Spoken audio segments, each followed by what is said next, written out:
Buenos días, buenas tardes, buenas noches, bienvenidos a un nuevo capítulo de Algo Saldrá. Les habla Moisés Alarcón, su animador favorito, y me acompaña el mejor amigo Damián. ¿Cómo está, mejor amigo Damián? Hola, hola, excelente y emocionado. Emocionado, ¿por qué está emocionado, mejor amigo Damián? El día de hoy tenemos una conversación muy interesante con Gabriel León, divulgador científico. Divulgador científico. Ya, vamos allá entonces. Vamos allá.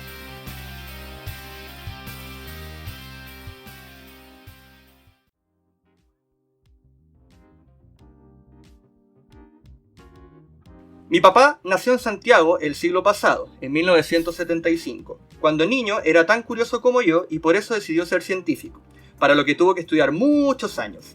Es bioquímico, doctor en biología celular y molecular, y durante varios años trabajó en una universidad.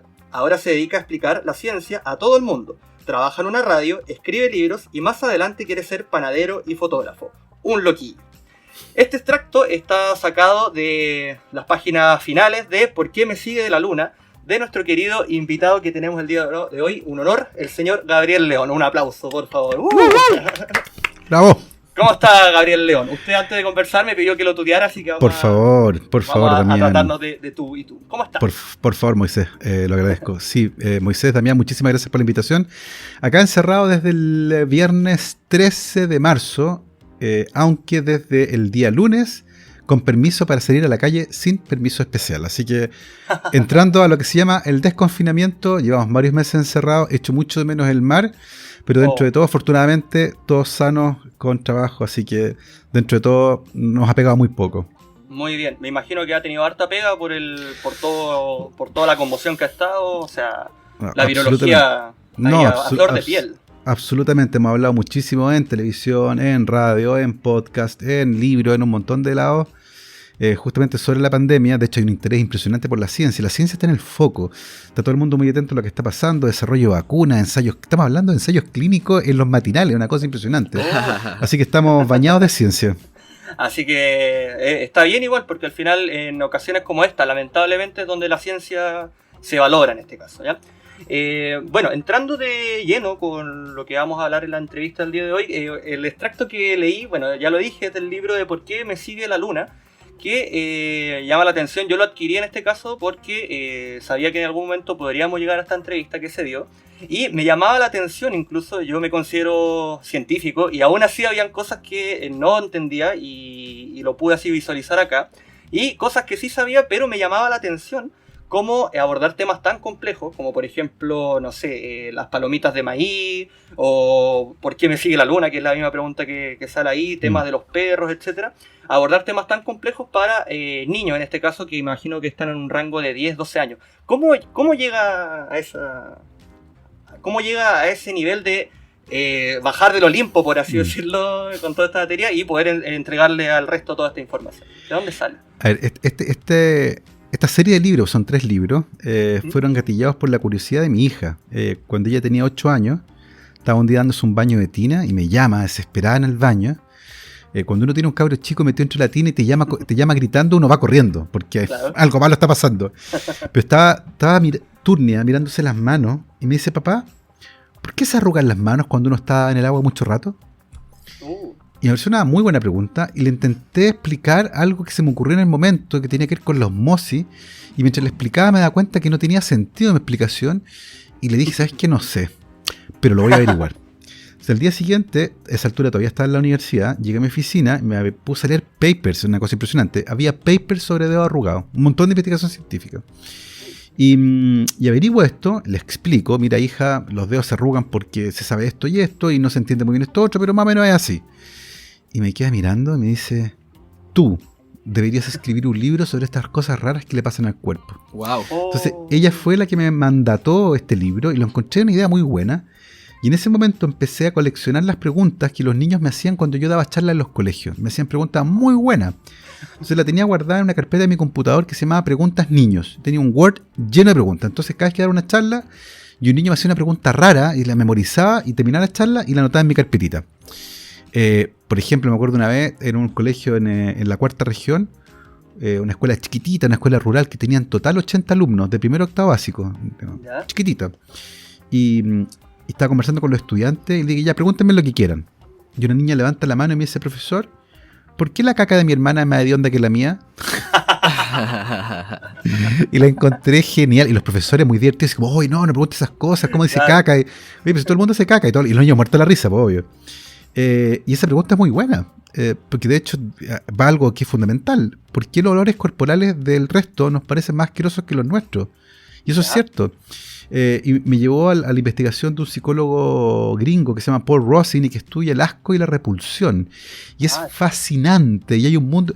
Entonces uno se da cuenta que no hay preguntas buenas, malas, tontas. Todas las preguntas son interesantes. Y la curiosidad infantil tiene varias cosas que lo hacen particularmente atractiva. Y una es que a los niños no les interesa lo que uno piense de su pregunta. No están preocupados que uno va a creer que son maleducados, groseros, tontos. Solo quieren saber, ¿no? Solo quieren exactamente. Esas preguntas emergen de la más absoluta, pura y prístina curiosidad. Y por lo tanto, como están desprovistas de todas otras cosas malas, son muy buenas. Y por eso ha funcionado tan bien. Y el otro componente interesante en los libros, de la forma que están escritos, es que la editora, Macarena Figueroa, que fue quien me llamó para proponerme escribir este libro, la primera versión del libro está escrito en primera persona Gabriel León. O sea, el papá era el protagonista que explicaba esto. Claro. Y la Maca me dice, ¿sabes qué? No queda bien, como que es un libro para niños. ¿Será posible que lo escribieras como si tú fueras la niña? Y claro, era un desafío porque yo nunca he sido una niña de 8 años. Claro. Pero vivía con una, po. Y su forma de hablar y su gestualidad, incorporé muchos de esos elementos que están tomados de mi hija al final. Y nació este libro que está inspirado en las preguntas de los niños, instigado por mi hija, mejorado por la editora, y que busca justamente enseñarle a este público infantil, conectarse con ellos a través de respuestas que evidentemente tienen que ser de un nivel tal que las puedan entender. Claro, increíble, o sea, me llama mucho la atención y te quería preguntar también si todo esa, como aterrizaje de esa información, ¿tuviste que hacer algún curso o algo por el estilo o fue autodidacta de por sí? A mí de chico me gustó, sí, a mí de chico me gustó escribir ficción. Y tengo hartas habilidades narrativas. Me gusta mucho contar historias. Yo de hecho creo que no soy un escritor, yo soy un científico que cuenta historias. ¿Ya? Y mi mayor virtud reconocida como comunicador es esa, de tener mucha información y poder ir conectándola en historias que son entretenidas. Y por otro lado, hice clases durante 10 años en la universidad. Yo hice el primer curso de biología celular de los estudiantes de bioquímica de la Universidad Andrés Bello en Santiago. Qué entretenido. Y ese es un desafío narrativo interesante. O sea, enseñarle biología celular a cabros de 17, 18, 19 años, cada uno con un celular en la mano, es un desafío. Claro. Y mi aproximación a hacer clase era, por ejemplo, utilizar diapositivas que no tenían texto. Eran solo imágenes. Entonces yo contaba una historia con apoyo visual. Y eso tenía varias cosas buenas. La primera es que los estudiantes estaban obligados a ir a clase, porque si se conseguían la clase no entendían nada. Claro. Porque no decía qué estaba hablando. Entonces yo no les explicaba la estructura del ADN. Yo les contaba cómo se había descubierto. Y les contaba los entretelones, las cosas sabrosas. Y se dan cuenta que la ciencia era más una actividad humana. Y de ese ejercicio nació un estilo que permite contar historias. Y que en el caso de los libros ha sido tremendamente útil. Excelente. Y sabes que me llama la atención porque, bueno, como decía, yo soy bioquímico y tuve que pasar por todos esos ramos. Y de repente igual uno está como adoctrinado, por así decirlo, a ver un PPT en este caso con datos, con letras, con números y anotar todo, anotar claro. Y en el fondo repetir en este caso, pero ya entender quizás puede ser más complejo. Interesante el viaje en este caso y bueno, tu público objetivo son los niños, en el caso de los libros que nombramos, pero también tú tienes un podcast que lo seguimos acá, que es La Ciencia Pop, que también es como más adolescente, adulto en este caso, tienen datos más sabrosos y todo. Así como brevemente, los temas que propones ahí, ¿de dónde ¿cómo se te ocurre? ¿Dónde los sacas? ¿Cuál es la magia que hay detrás de Gabriel León? Me encanta hablar de eso porque se asocia con algo que usualmente es mal visto, y es perder el tiempo. Yo estoy todo el día perdiendo el tiempo.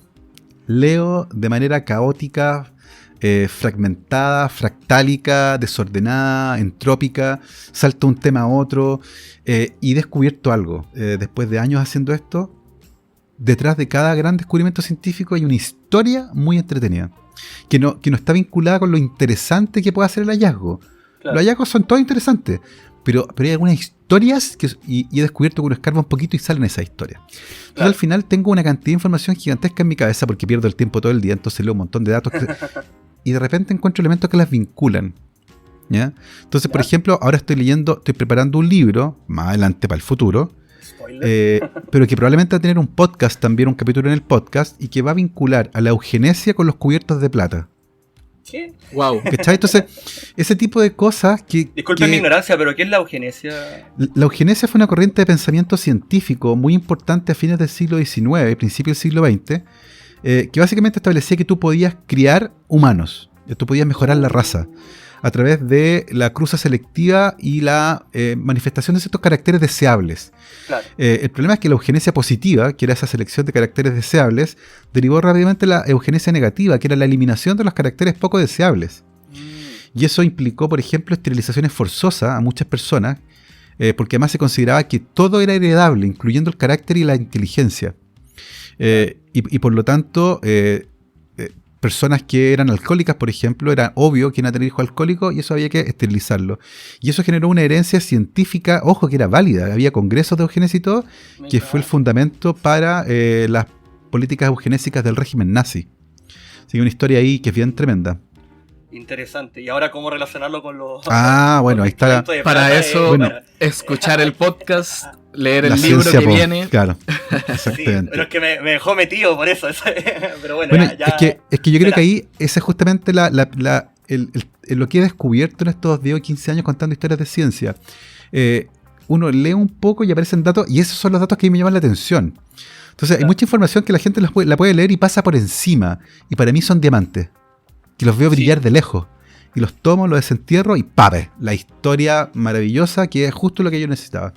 Yo quería hacer una pregunta con respecto al estilo que decía Gabriel León que había encontrado.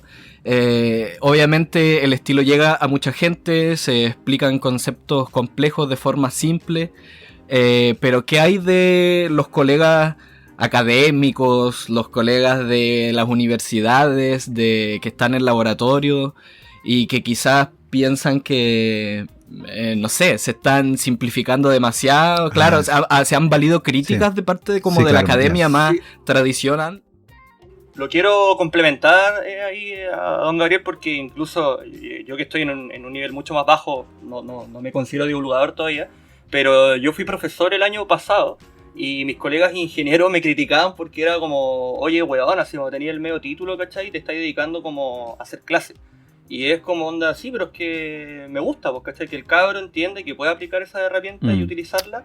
Es bacán. Entonces extrapolo la situación y digo, quizá tú, al principio, quizá ya no, pero al principio queríamos preguntar si tenías como colegas así que decían, Gabriel, estás puro weyando. Disculpando la expresión, sí, pero no. Sí. ¿pasó? Pasa a veces. A mí no me ha pasado, porque he sido muy cuidadoso con lo que hago.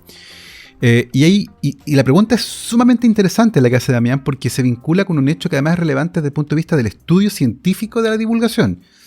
Claro. Y que tiene que ver con lo que ocurre con las personas cuando uno presenta temas complejos de manera muy simplificada, sin aclararles que están escuchando una simplificación. Y eso se ha estudiado sistemáticamente y se ha descubierto que las personas sienten después de un rato que ya no necesitan a los expertos porque entendieron todo.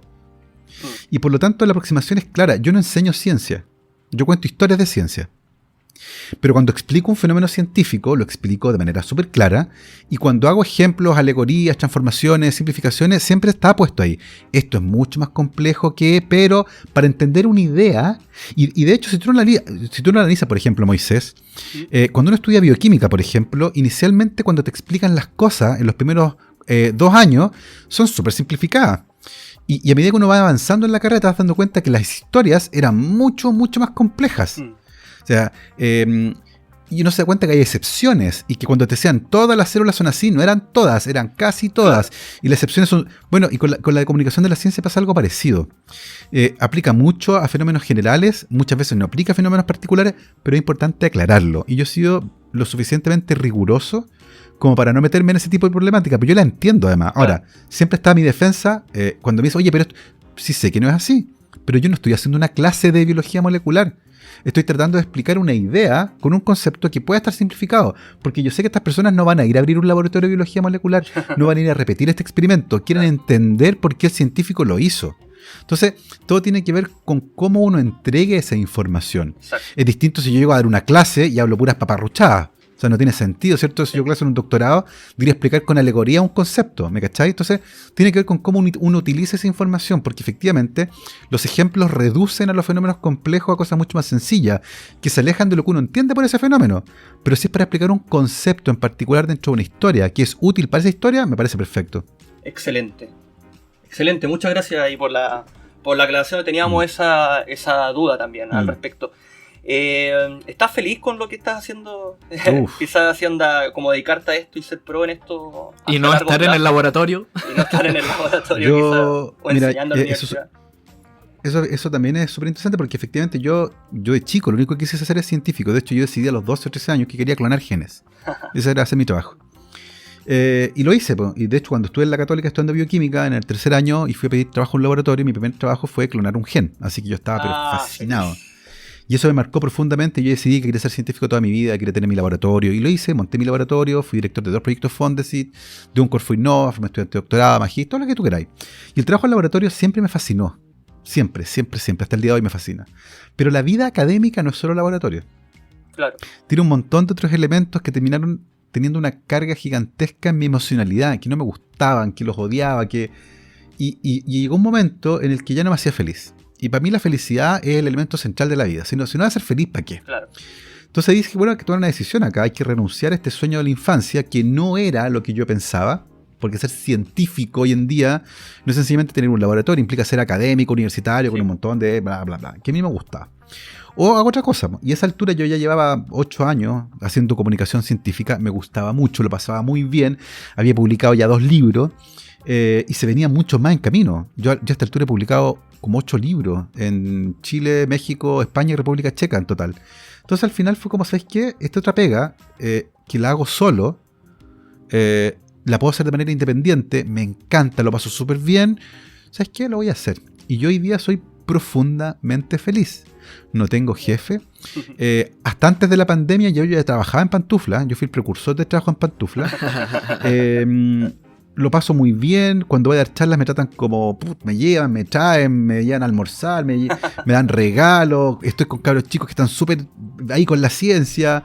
Lo paso muy muy bien escribiendo. Me encanta escribir porque aprendo un montón. Me encanta armar historia. El proceso de armar una historia y de ir encajando las piezas lo encuentro fascinante. Es como hacer un experimento. Es como este elemento va aquí, ya, pero no queda bien. ¿Cómo lo muevo para acá para generar un efecto de sorpresa? Doy vuelta aquí. Y ese proceso intelectualmente hablando es súper recompensante también.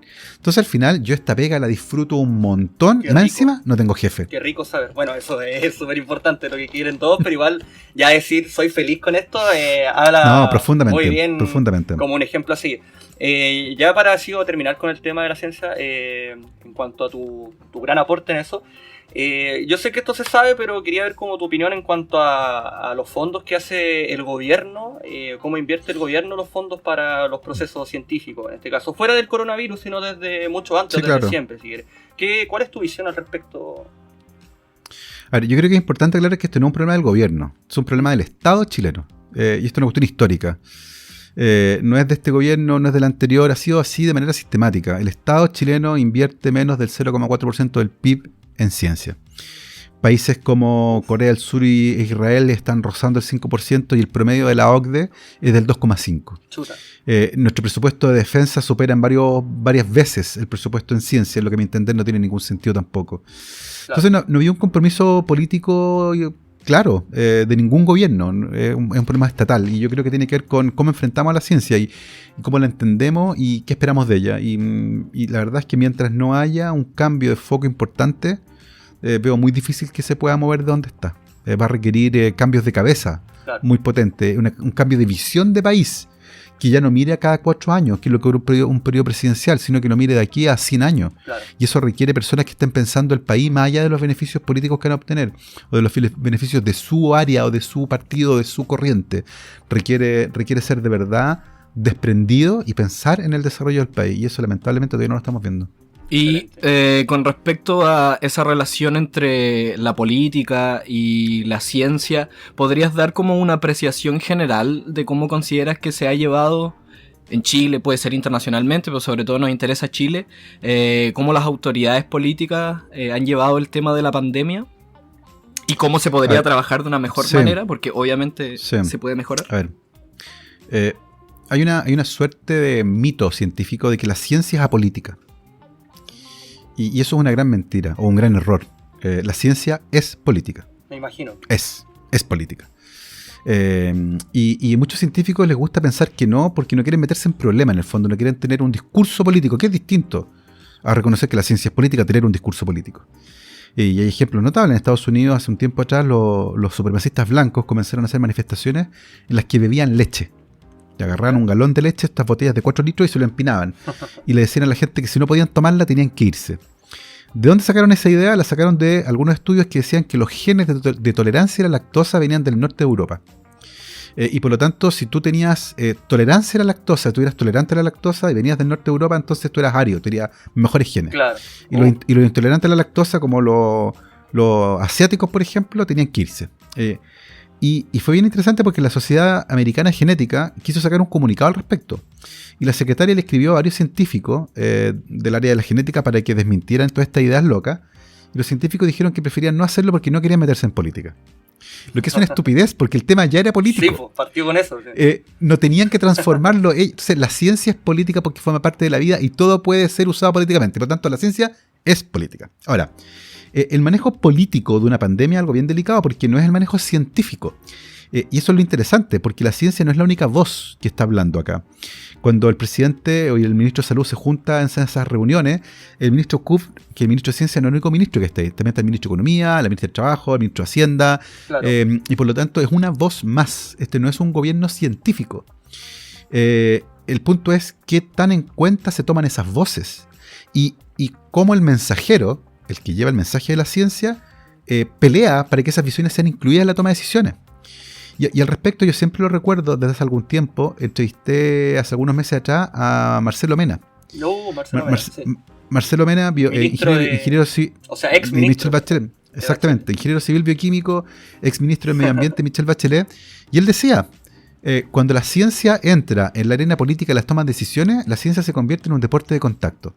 Claro. O sea, ya no es te paso un paper, sino que ya es como esto, y hay que pelear por eso. Hay una frase de un libro que se llama Retórica y que dice, la verdad no puede caminar sola, hay que llevarla de persona a persona, y hay que ser persuasivo. Y ese es un mensaje tremendamente importante en política científica. No basta con entrar a una reunión a la moneda con una tonelada de papers. Claro. Hay que persuadir a la autoridad de que lo que dicen esos papers es importante y que hay que tomar acción. Y es ahí donde la política científica se convierte en algo interesante. ¿Cómo se toman las decisiones? Es un área oscura del poder. Uno nunca sabe. Es una zona gris, es una zona opaca. Uno no sabe cómo se toman las decisiones. Lo que uno puede suponer es que se tomaron en cuenta varias vertientes corrientes de pensamiento distintas y luego un par de personas, unas 3, 4, 5 personas, vaya a ser uno cuántas, decidieron algo. Claro. ¿Cuánto pesó la ciencia ahí? No tenemos idea. De lo que hemos visto, hay veces en que ha incidido más y hay veces en que ha incidido menos. Claro. Interesante. Gran aclaración. Está dándonos clase acá, Gabriel. Buenísimo. Sí, se agradece mucho. Mira, bueno, te habíamos comentado que nosotros somos de Punta Arenas. Estamos aquí en la zona austral del país. Y no sé si supiste que hace poco retrocedimos en el programa Paso a Paso. Nos ganamos un retroceso y ahora estamos con toque de queda los fines de semana, de nuevo, ¿cachai? Nos costó un montón de salir y ahora estamos regresando en este caso.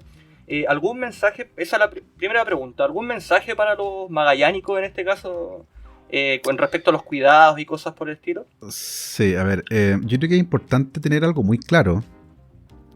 Esto no se va a acabar hasta que tengamos una vacuna segura, efectiva y aplicada. Eso quiere decir que se haya vacunado la gente efectivamente. Claro. Y por lo tanto nos queda un año de esto. Así que paciencia. ¿Ya? Oye, todo esto, hoy día salió una vacuna, creo. O sea, está en Twitter y cosas por el estilo. Ojo, no me he informado yo personalmente, no sé, Damián. Pero Putin estaba celebrando que habían encontrado la vacuna al respecto. ¿Qué puede decirnos usted al respecto? Que seguramente ya lo investigó y lo vio. No existe ni un estudio científico publicado al respecto. Por lo tanto, para mí esa vacuna no existe. Importantísimo. Ya. Excelente. Eso es súper importante. Por otro lado, hoy día se supo también que Nueva Zelanda, que era un país que tenía 102 días sin casos nuevos, acaba de informar la aparición de 4 casos.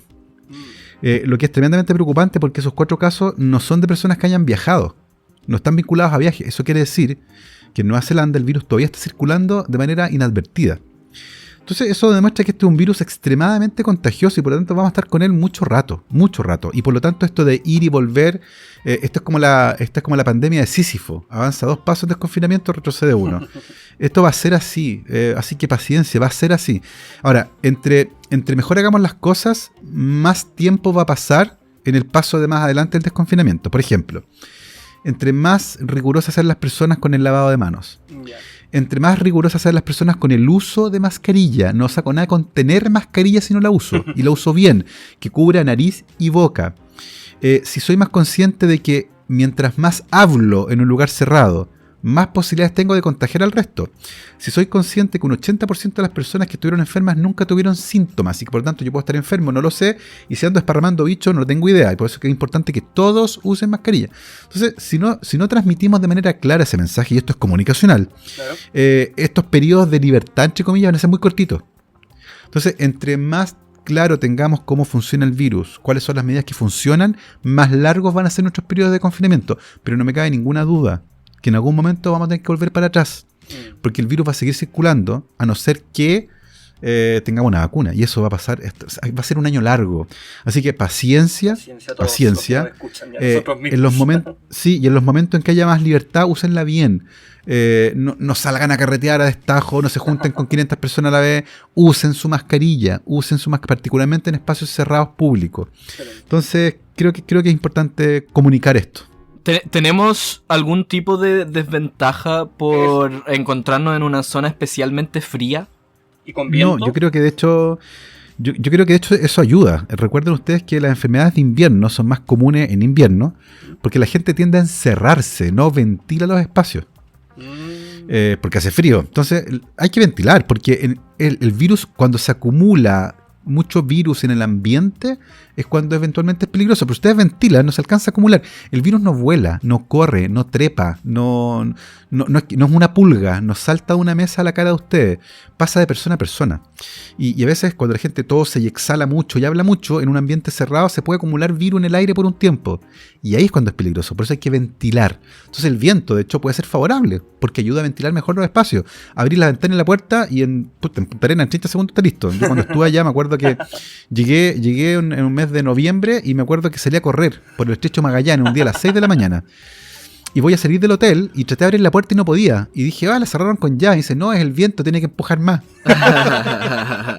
Genial. Dije, ¿qué estoy haciendo? Esto es una locura. Y dije, bueno, ¿cuándo voy a poder correr de nuevo por el Estrecho Magallanes? Así que salí nomás. La ida fue un desastre porque iba contra el viento. Claro. Pero de vuelta volaba. Llegó hasta el tiro ahí. Genial, esperanza entonces para Magallanes.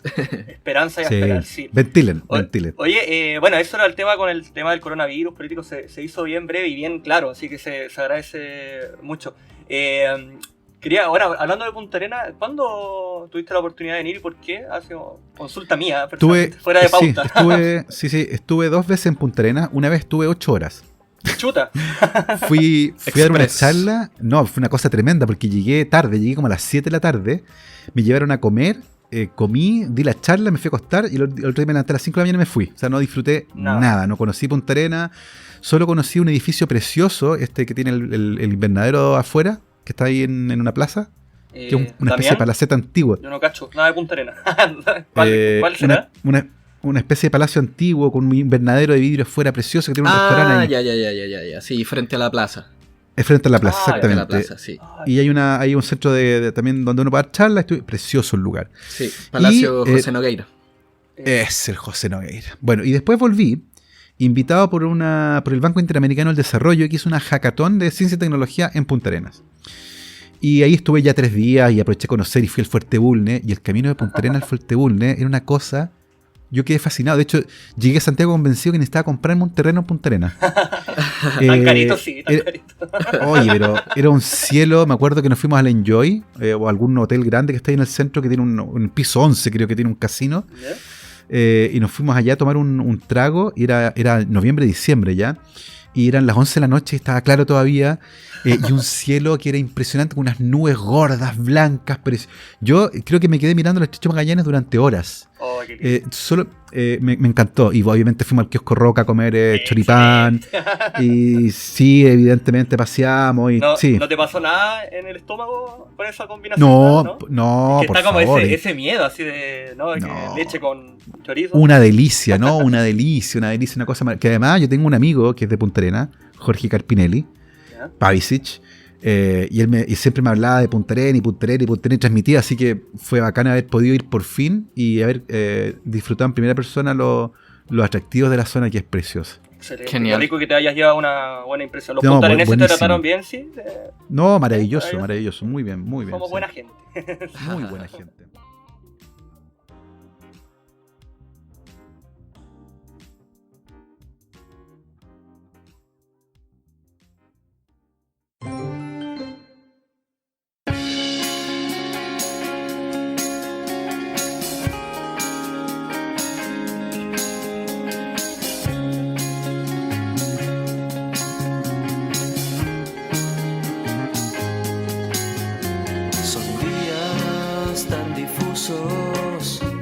En esta construcción, ventanas somnolientas, mirando al mismo colchón. Quiero que estés bien, quiero que estés bien también.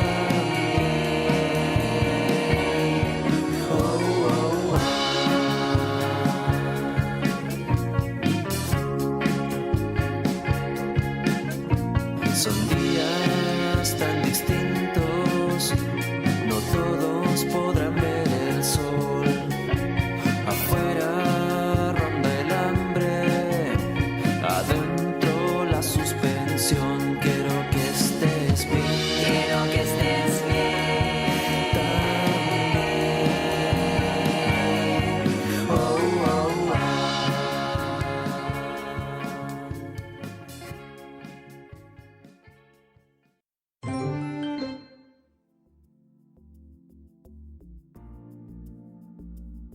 Quería hacer una pregunta, cambiando otra vez de tema. Vamos. Sí, acerca de plataformas. ¿Por qué podcast y no YouTube? Y de la mano de eso, ¿hay youtubers, divulgadores de ciencia que sigas, que recomiendes? Sí, a ver, varias cosas. Yo hice YouTube un tiempo y la verdad es que grabar videos, editar, yo hacía todo. Hacer las gráficas, poner las imágenes, era un trabajo, una locura. Y para hacer un video 7 minutos me demoraba 2 días. Y me rendía muy poco en el fondo. Y debo confesar que además estar frente a una cámara no me es particularmente placentero. El podcast tiene esa ventaja, que me permite escribir un guión y decirlo. Hago programas largos de media hora, con historias complejas, que grabar un video de eso sería terrible, porque además hay que editar. Entonces el podcast me acomoda muy bien a lo que hago yo, que es contar historias. Soy un cuentacuentos científico. Claro. Y la gente me ha dicho que tengo igual una voz agradable, que no es pesada de escuchar. Entonces funciona súper bien. Y yo soy muy malo para escuchar a otros divulgadores, lo que no sé si es una desventaja o una ventaja. Conozco muchísimo, por cierto, y he visto algunas de las cosas que hacen, pero no los sigo periódicamente. Y tengo amigos que hacen esto, por ejemplo, Ricardo García, que hace podcast Astronomía y algo más, Astroblog, ¿cierto? Que además tiene un canal de YouTube, Charlie Labs, Wikiseba, Star 3, que son 3 astrónomas que hacen también. Esas las conozco. Entonces, y conozco su trabajo, y de hecho hemos estado aquí en mi casa carreteando juntos con varios de ellos. Pero no los sigo de manera regular. Lo que sí sigo son algunos periodistas científicos, particularmente gringos. Hay uno que me encanta que se llama Ed Young, que trabaja en una revista que se llama The Atlantic. También a Carl Zimmer, que trabaja en el New York Times. Escucho a veces el podcast de la Radiolab, de la National Public, no, de la NYCP creo que es. Radiolab, que es espectacular. He escuchado algunos de otros que se llama This American Life, que también son increíbles, una historia fantástica, maravillosa. Y eso. Pero ahí tienen una lluvia de recomendaciones, entonces. Sí. Muy entretenido. Así que ya lo saben. Y por supuesto, apoyen a los comunicadores científicos chilenos. Hay muchos en astronomía, lo que no deja de llamar la atención, por supuesto. Claro. Muy interesante todo. Y claro, hay recomendaciones para de sobra en caso de que quiera informarse de todo y de nada. Yo le recomiendo, Exactamente. Gabriel León, la Hiperactina, española, no se le suena. Sí, me suena. Es una joven, debe tener unos 30 años por ahí, que se dedica a hacer como videos de biología, de anatomía Sí. especialmente, por qué nos emborrachamos, por ejemplo, cosas así. Ja. Es como lo que sigo yo en cuanto al área que compartimos en este caso. Creo que con cómo estamos con el tiempo, nuestro programa tratamos de que dure 45 minutos por ahí. Estamos como ¿Cuánto en el- tiempo llevamos? Estamos en el minuto Yo de grabación tengo 33. 33 con también. 49. Ya nos quedaron 10 minutitos, se hizo bien Genial. breve esto, así que está bien. No sé si pasamos a los divertimientos mejor, amigo Damián, o tiene alguna otra pregunta por ahí. Yo estoy totalmente Yo- conforme. Sí, de estas preguntas sueltitas que se me había ocurrido hacer, es Ujú. que si es que alguien destacó y salió harto en medio este año en el ámbito científico, es Elon Musk. No sé qué Sí. apreciación tienes, Gabriel, de Elon Musk, y si es que hay alguno de sus proyectos que te interese en particular, porque tenemos viajes espaciales mirando Sí, hacia claro. Marte, tenemos autos solares, tenemos conexiones neuronales, hay para elegir. Es un personaje bien complejo este señor Elon Musk, que a medida que uno lo conoce se da cuenta que es bastante más complejo de lo que uno creía inicialmente. Personalmente admito que me encantaría tener un Tesla. Encuentro que es un auto fantástico, Genial. lo encuentro más estéticamente muy hermoso, por cierto. Esta idea de construir un proyecto como SpaceX para ir a Marte en un proyecto privado requiere tener una estructura mental y una determinación bien especiales. Y en ese sentido hay que reconocer que el gallo es especial, no es cualquier persona arma una empresa para ir a Marte. O sea, yo jamás habría hecho algo así. O sea, no, qué lata. Ambicioso. igual. Se reventó un cohete, qué paja, no, qué lata. No, hay que ser especial. Y como es una persona especial, ciertamente, hay rasgos de su personalidad que son especiales. Pues, entonces tiene cosas que probablemente hacen ruido. Obviamente no todas sus ideas son buenas y me parece que él cree que todas sus ideas son buenas. Pero afortunadamente tiene gente que probablemente lo guía un poco. Ahora, ciertamente esta alianza público-privada entre la NASA y SpaceX va a ser exitosa, no me cabe ninguna duda que, y espero estar vivo, y imagino que sí, porque va a ser en 15 años más, vamos a ver la llegada del hombre a Marte, no me cabe ninguna duda. Y eso va a ser un hito en la historia de nuestra especie, que tiene que pasar a ser una especie interplanetaria. Pero al mismo tiempo hay desafíos que tienen que ver con nuestra frontera, entonces tenemos que seguir mirando hacia adentro. Entonces me parece un tipo interesante, creo que una personalidad bastante extravagante, ecléctica, poco convencional, sui generis, pero a lo mejor son los rasgos que acompañan también al cerebro que decide ir a Marte. Claro. Claro, un genio loco, un genio excéntrico, Claro. le dicen por ahí. Sí, sí, algo así. Ahí quería hacer hincapié en la pregunta que hiciste, Damiano, en el tópico que toca este tipo de la... ¿Exploración espacial? No, te has tocado, sino el tema de cómo las conexiones neuronales a través de... ya. Eso, yo creo que ahí Gabriel nos puede dar hasta una opinión ética o biológica, si es posible. El proyecto Neuralink. Neuralink, ese mismo que habíamos O sea, es que comentado. no lo conozco muy bien, solo lo conozco de nombre, pero no tengo idea qué es lo que pretende. Ya no son como conexiones neuronales para el mejoramiento o para ayudar a personas que tienen problemas motores o del habla. Entonces él ya. quiere como que conectar, como esta idea del transhumanismo, ¿no? Como Sí, el no, mejoramiento. sí. Ahora, esa no es una idea de él, claramente. Esto es algo que viene haciéndose hace muchísimo tiempo. Hay gente que ha hecho progreso impresionante al respecto. Hay varias líneas de investigación bien notables. Hay una en particular que permite estudiar la actividad cerebral a partir del lenguaje, por ejemplo. Yo te digo, piensa en una manzana y tu cerebro hace ciertas cosas cuando piensa en una manzana. Ujú. Y después yo te pido que pienses en algo que yo no sé lo que es, y si tú piensas en una manzana, yo puedo decir, estás pensando en una manzana, porque estoy leyendo tu actividad cerebral, y eso se sabe. Está el trabajo de un científico brasileño que fue el que le puso el exoesqueleto a una persona parapléjica para la inauguración del Mundial de Brasil del 2014, que dio el puntapié inicial y controló el exoesqueleto con su cerebro. Que son unas cosas bien impresionantes las que hacen ahí. Se me olvidó el nombre de este científico brasileño que trabaja en Estados Unidos casi toda su vida. Entonces, avance en esa área había un montón, y ciertamente la idea de poder vincular después tecnología, hardware en el fondo, a todo este avance científico era algo que se veía venir. Y ciertamente esto se alinea con varias hipótesis que tienen que ver con cómo el cuerpo humano, eventualmente con el paso del tiempo, va a pasar a ser una suerte de cyborg. Y vamos a tener partes de reemplazo. Claro. Y el corazón es una bomba, y el riñón es un filtro, y probablemente el órgano, el gran órgano que va a ser la barrera, va a ser el hígado, que es un laboratorio extremadamente complejo, y el cerebro, que todavía no lo podemos entender. Así es. Agarrándome de ahí también quería preguntar a tú que eres experto en genética, me imagino. O sea, no me imagino, es así. ¿Qué opinas, por ejemplo, de las configuraciones genéticas que se le puede hacer a un ser humano antes de ser concebido en este caso? Me refiero a cómo perfeccionar Sí. a un ser humano a través de los genes, incluso llegar a un mundo donde ni siquiera te pidan el currículum a la hora de buscar un trabajo, sino como tu carta genética, por así Ah, un decirlo. terreno de la ciencia ficción ahí también. Sí, pero... Mira qué interesante, porque nos dimos la vuelta entera. ¿Se acuerdan que al principio hablamos de eugenesia? Sí, pues. Ah, ahí está. Pues. Y lo que nos lleva a un dilema moral, porque yo creo que y por eso es tan importante la filosofía. Este no es un dilema técnico. Todo lo que tú dijiste se puede hacer. Este es un dilema ético y moral. ¿Quién decide lo que es deseable? Claro. ¿Quién decide lo que está bien y lo que está mal? ¿Quién decide qué características son buenas que tenga una persona? Y eso nos pone frente a un dilema en el que mi percepción es que no podemos decidirlo nosotros. Y por lo tanto eso tiene que estar en manos de la selección natural y la naturaleza. Y por eso me parece que una mala idea interferir en la línea germinal. Creo que como terapia está súper bien, pero dudo, y eso es una opinión muy personal, yo dudo que esta tecnología deba salir de esa área donde va a ir a reparar defectos que eventualmente puede ser que las personas padezcan enfermedades dolorosas, por ejemplo. Claro.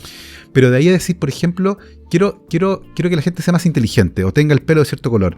Porque además los caracteres monoalélicos, los caracteres que dependen de solo un gen, son muy pocos.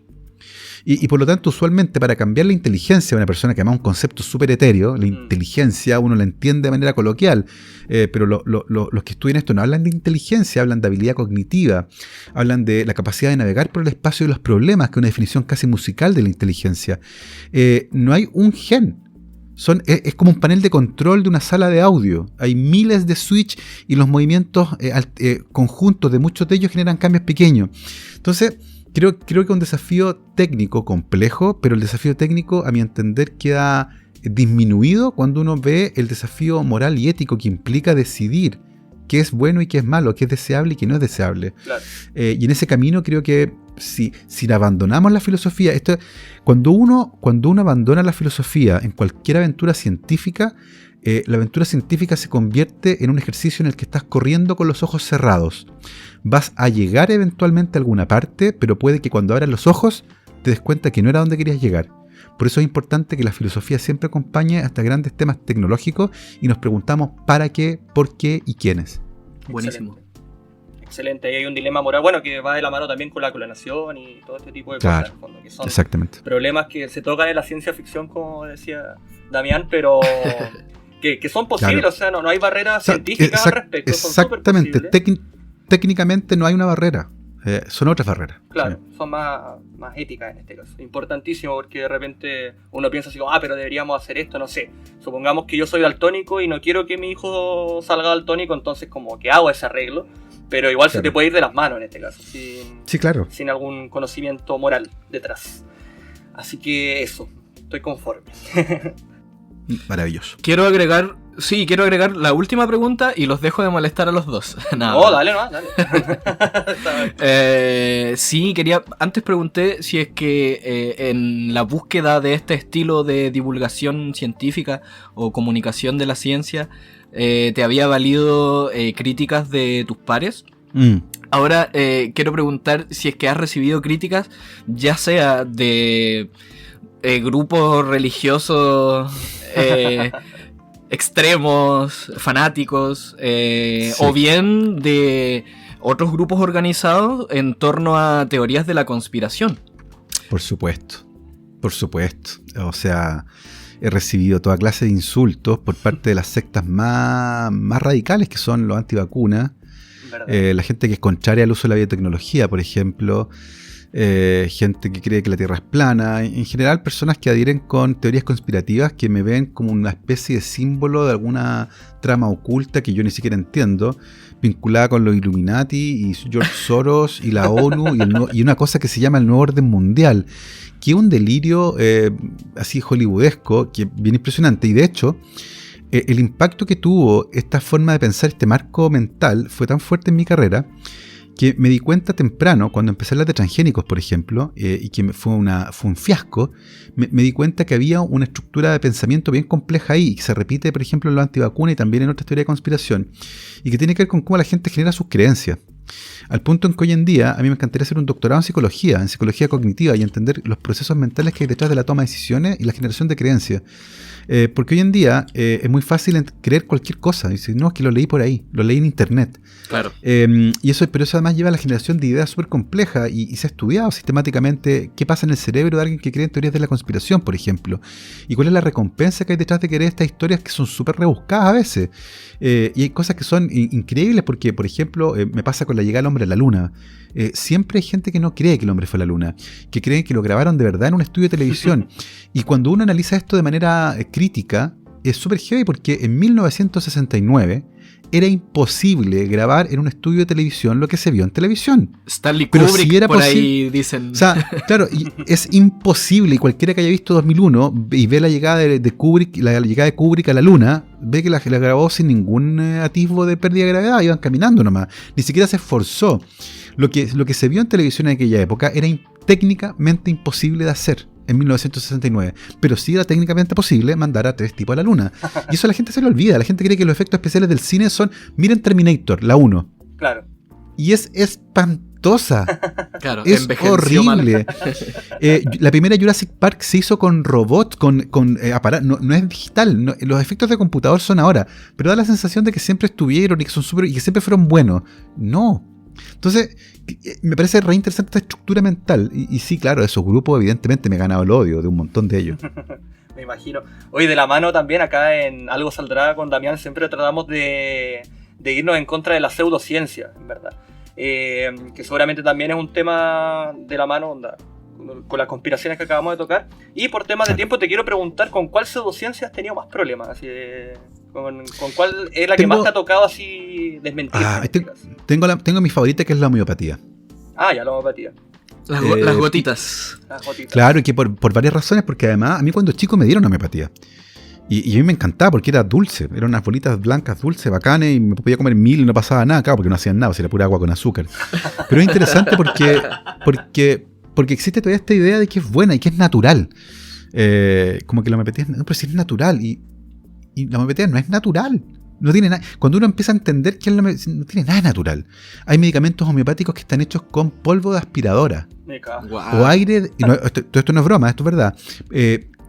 Aire de cabina de avión. Y el mejor, a mi entender, es un medicamento homeopático que está hecho con un barco naufragado. Y se recomienda cuando las personas están estancadas en su vida. Ya. Es simbólico total. Simbólico. Pues poesía, por loco. Sí. Entonces, me llama profundamente la atención, porque además hasta el día de hoy ha sobrevivido 200 años al escrutinio científico, y a pesar de que todo el mundo dice, oye, no funciona, desde que Hahnemann publicó sus primeros artículos en 1796, ahí está, 200 años sobrevivió, una cosa impresionante, resiliente, pero a cagar. Se pasó. No, yo me acordaba por esto de la pseudociencia, en verdad. Yo me acordaba del cucurucho cuando me dolía. Pregunta así como muy cortito. Cuando era chiquitito, claro, me dolía el oído y me ponía el cucurucho. Claro, sí. Quiero que me lo desmienta, me diga, ¿es verdad o es mentira eso? ¿Ayuda? No sé, lo que pasa es que tiene una base ahí, y es que al quemarse el cucurucho saca el aire. Hace presión negativa, claro, como una jeringa al revés. Un vacío. Entonces eventualmente podría ayudar. No sé si funciona especialmente para todos los casos, pero tal vez para algunos casos de los oídos que están vinculados justamente con aire o con agua atrapada en el oído, tal vez funcione, porque yo tengo entendido que al quemar el cucurucho se hace presión negativa, y eso, ahora no sé si será suficientemente fuerte como para ayudarte, pero bueno, ahí está la supuesta razón de por qué funciona. No sé si funciona o no, ojo con eso, no he experimentado aquello. No, intentar, no, quería sacarme la duda aprovechando que lo teníamos acá. Bueno, por temas de tiempo, mejor amigo Damián, no sé si ahí calza alguna última pregunta o nos vamos al tiro. Vamos a los divertimientos. Divertimiento. Gabriel León, aquí en Algo Saldrá, nuestro querido programa. Al final del programa siempre damos alguna recomendación, libro, serie, película. con respecto incluso al tema que hemos tocado durante el capítulo. Mm. ¿Ya? Por ejemplo, si hablamos de perritos, recomendamos películas de perritos o series de perritos, cosas por el estilo, por dar una tontera. En este caso, usted va a tener total libertad de recomendarle a los que nos escuchan lo que usted Sí, claro. desee. Algo fuera de su área o dentro de su área también. Que... Algo para entretenerse Sí, en el por encierro. supuesto. Así es. Vamos a recomendar una serie de química que se llama Breaking Bad. ¡Wow! Que Breaking Bad Excelente. es probablemente la mejor serie de televisión de la historia, por varias razones. Una, porque tiene un guión que no sufrió cambios presionado por los productores, sino que fue la idea original de los creadores. En segundo lugar, porque actúa Bryan Cranston, que es un genio. Y para cualquiera que no lo sepa, bueno, ya me da ustedes, tal vez lo conozcan, Bryan Cranston, además de ser Walter White en Breaking Bad, fue Hal, Claro. el papá de Malcolm. Malcolm. Y uno ve a Hal haciendo un baile en patines con Funky Town sonando y después lo ve corrompido. Es una cosa impresionante. Y además, el tránsito de este profesor pusilánime de química que usaba pantalones verdes con camisa color mostaza a convertirse en Heisenberg es una transformación impresionante. Y de la mano con eso viene Better Call Saul, que la estoy viendo actualmente, que no ha terminado todavía, que es una joya con una fotografía preciosa, un guión que me encanta. A mí me fascina porque es como pausada, es como un San Bernardo. Ya hicieron su gran éxito con Breaking Bad Claro. y acá como que están dando un gusto, me Sí. fascina. Y un libro de ciencia, que me encantan los libros de ciencia, estoy leyendo uno que me fascina, de un escritor que es un médico oncólogo estadounidense, de origen indio, que se llama Siddhartha Mukherjee, que publicó un libro que se llama El emperador de todos los males, una biografía del cáncer. Y es un libro extraordinario. Yo cada vez que lo leo, es un libro grande, así que cada vez que avanzo un poco odio a este señor porque escribe de una manera impresionante, que de verdad es admirable. Me encantaría algún día escribir un libro como él porque de verdad es impresionante. Así que ahí tienen 2 recomendaciones, 3 en realidad: Breaking Bad, Better Call Saul, 2 series de televisión, y este libro que se llama El emperador de todos los males, una biografía del cáncer. Excelente. Bueno, Gabriel León, si algún día quiere vender metanfetamina, cuente con nosotros para ayudarlo, no hay ningún problema. Lo tendré en consideración. Estamos con ganas. Oiga, así para terminar, El Camino, la película de Breaking Bad, ¿le gustó, no? Me gustó, pero por razones del corazón. Creo que de verdad, si uno lo analiza fríamente, no era una buena película. Pero claro, uno quería ver el cierre de Jesse, entonces como que el corazoncito le gustó y ahí no hay que Claro. meterse. Ya. Dejémoslo que lo disfrute tranquilo. Ahí estamos, entonces. Excelente. Oye, qué buena entrevista hemos tenido el día de hoy, estimado Gabriel. Muchas gracias por su tiempo, por su disposición.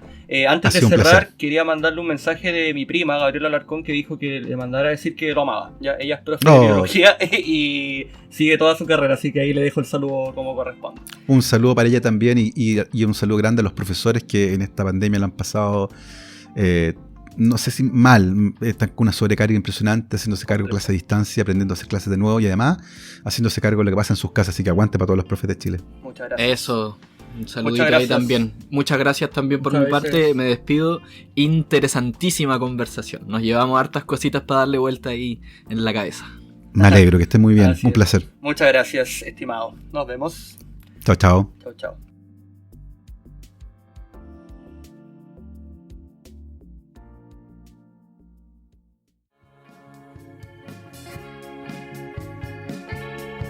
Solo quiero volver a ver todo eso que no pude ver. Sería estar aquí, sería estar aquí. Solo quiero volver a hacer todo eso que no pude hacer. Ser feliz.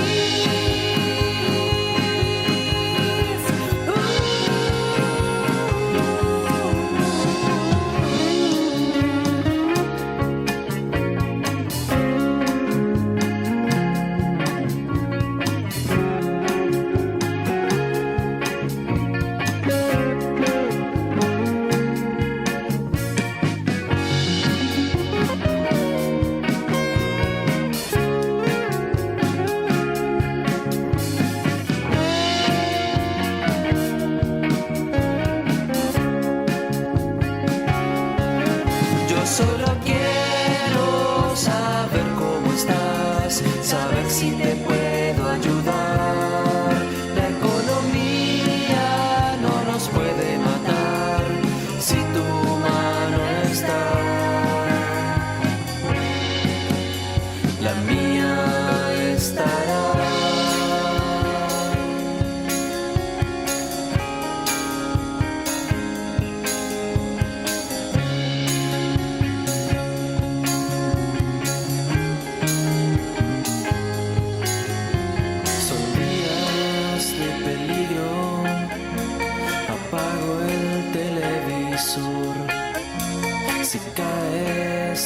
levanto, mañana quizás caiga yo.